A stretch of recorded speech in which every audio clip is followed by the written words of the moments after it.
Hey everybody, it's me, Angel Benton, and it's time for another edition of Angel Sudsy Recap, where we delve into the world of daytime television and we do a few reality shows on the side. And one of the daytime TV shows that we're doing is Young and the Restless. But before we get into the Young and the Restless, so today I did my laundry today.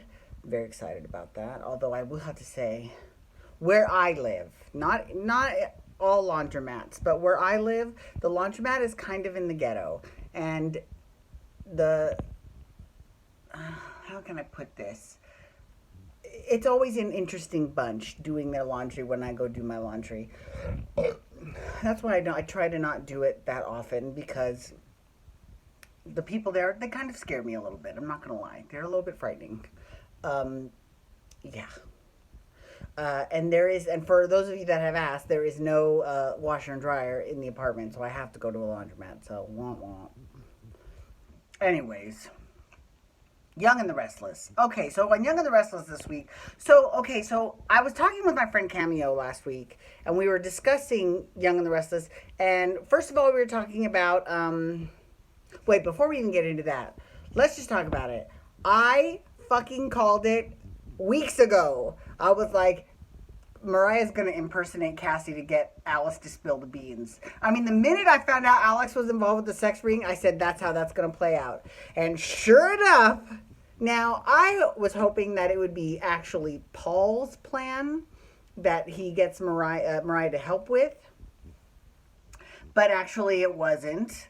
It was Mariah's plan, and they came up with it because they had to, because they had kidnapped Alice and were holding her hostage. But I knew that it would play out like that. I just knew it. I totally knew it.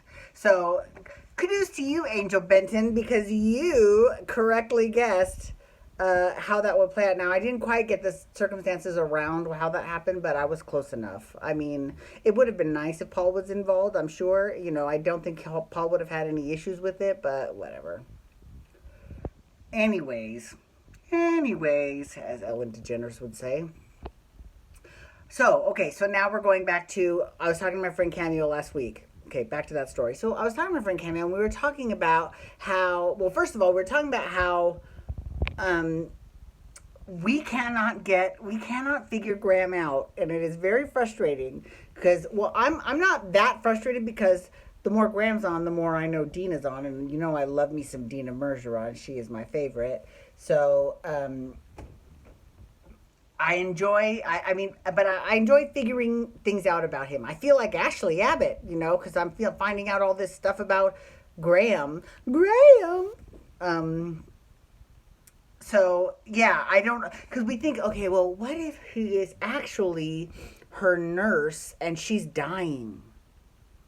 No, that didn't work. He's obviously not that. What if he's just some gigolo boy toy after her money? Well, he's definitely not a gigolo boy toy, because they keep finding out more and more bits about Graham. And so it just keeps throwing all of my, theories out the window. But I was telling Cameo, I was like, listen, that's actually a hallmark of good writing. Whenever someone pulls a storyline completely out of their ass, it's like, I never saw that coming. That's great. So, for example, we all knew Zach was in charge of the sex ring, right? We all knew that. That was no secret, right? But the chick was the one who was throwing us off because we didn't know anything about it. And then when Alice came back, it was like, damn, I didn't see that coming. That's pretty great, right? Or that Mariah just decided to go lesbo. I mean, go girl, you get it. But, that's another thing. I didn't see that coming either, There hadn't been any hints dropped about that sort of, sexuality at all during Mariah's tenure on the show. But who knows? Maybe she just found the right person and now she's ready to explore it. Whatever. It's a great story. And I'm loving the fact that they brought Kevin back and they're actually putting Kevin with Mariah. Mariah trusted Kevin enough to tell him about her feelings for Tessa. That was really cool. But of course, Kevin is friends with Devon too. And Devon's like, what the fuck's up? I mean, when I start talking about Mariah, you got all weird. Do you want to make a play for her yourself? And he was all, no, no, no, no, no, no, no, no, no. We tried that. It was awful. Best of luck to you. You know. So I think he kind of was able to kind of talk his way out of it, but I don't know how much longer he's going to be able to keep that up because Devon definitely, his spidey sense is tingling already, so I'm sure he'll be wondering what the fuck's going on soon enough. So hopefully Mariah will tell him, but we'll figure it out. We'll figure that out. Because then that's going to open up a whole other bucket of worms between Tessa and Noah. So, yeah, we'll see how that goes. Okay. So I already let you know what happened with the sex ring. And, Abby is kind of, she's just going back and forth between fighting with Scott, who she's going to end up with, and dating Zach and talking about the app and all that crap. Ooh, there was a good scene this week between Dina Mergeron and Victor. And Victor actually thanked her for sending him the pictures of Nikki and Jack. And, she didn't take those. And not only did she not take the pictures, but she didn't even send the pictures either. Graham did both. And he just put Dina's name on the envelope. Now, the thing is, when Jack confronted his mother about it, his mother was like, I take full responsibility for everything. Ooh, you go, girl. So, you stand by your man, okay? Go, Miss Tammy Wynette. All right. Okay. So that I found that to be very interesting. And then Victor, said, and he made some reference too about it's really nice to have some time with an old friend talking about you. So, talking about Dina. So that was actually kind of a cool scene, actually, between the two of them. It was pretty cool. All right. Let's see, what else happened in town that week? Oh, Lily and Kane. Lily finally asked for a divorce, and Hillary is like, you need to get rid of Juliet, make her move back to Tokyo. Oh, at least that's what she's saying. I thought she was saying you need to kill Juliet, and I'm going, are you kidding me?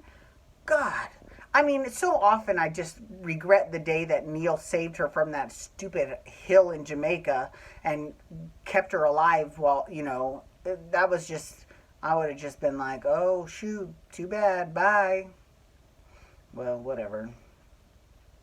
But regardless, I like Juliet. I know a lot of people don't like Juliet. And the only thing I don't like about Juliet is her, I don't want to say obsession, but her continued fixation upon Kane. It is I just think she could do so much better. Like, Daniel Goddard is a great person. It's just the character of Kane is just kind of, yeah. Like, I don't think he's all that, he is a con artist, right? I wonder whatever happened to his mother. I know Genevieve. I know she left town because she was following clues that his sister was still alive. So she left town to go find her, and that was the last we saw of her. But she's never even been mentioned since then, which is kind of strange. That's a little bit odd. Normally, because Young and the Restless does a really good job at like for example, this whole Alice thing, that was a great blast from the past. That's a great use of the show's history. But they haven't really, and we know Colin, we know he's a bad boy, and he's married to Jill, and blah, blah, blah, and all that. But we don't really hear too much about Genevieve, So I kind of would like to know, who knows, maybe she'll come back to the show. I doubt it, though, because, I bet you Mal Young probably is a fan, but she's probably loyal to General Hospital. So, yeah. I don't see her coming back to Young and the Restless anytime soon. It would be great, though. I love her. I love me some Jeannie Francis. She is my absolute favorite. Like, I know everyone else is all gaga over Susan Lucci, and don't get me wrong, Susan Lucci's up, like, in my top 5 as well.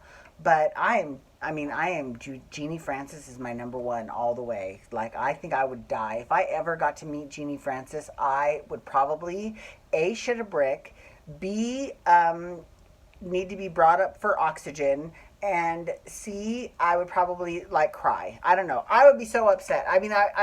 But not upset. I would be so overcome with emotion that I would totally cry if I ever met her. So I don't know. I'm sorry. That should have really come out in General Hospital. I shouldn't have done that, but whatever. So yeah, Jeannie Francis. I love her. So we'll see what happens next week. You know, we're going to be next week. What's good? There were some previews that aired next week, where we find out that Alice has found Crystal and something like that. Whatever. We'll figure it out what happened. But I just want to say thank you so much for logging on today. I know I didn't do this big old spiel at the end that I normally do every single episode. I didn't do it last one, so. I know last one was a real blink if you missed it. I was like, okay, have a great day. Bye. So thank you so much for logging on today. I do appreciate it. Please feel free to follow me on Twitter and Instagram at Angel Benton. You can hashtag YARTS, Talk Young and the Restless, or you can also hashtag GH, Talk General Hospital. I'll be doing that tomorrow. Most likely that will be here from Vegas tomorrow morning. And then the Jackson Brittany will be from Glendale Monday morning, but then Monday night I go to Japan. So my Bold and the Beautiful recap on Tuesday will be from Japan. I'm so excited about this trip, you have no idea. Okay. Please feel free to hit that subscribe button on my YouTube channel to get my YouTube videos sent to your inbox every single day. Have a wonderful night, everyone. Peace out. Wubba, wubba, wubba.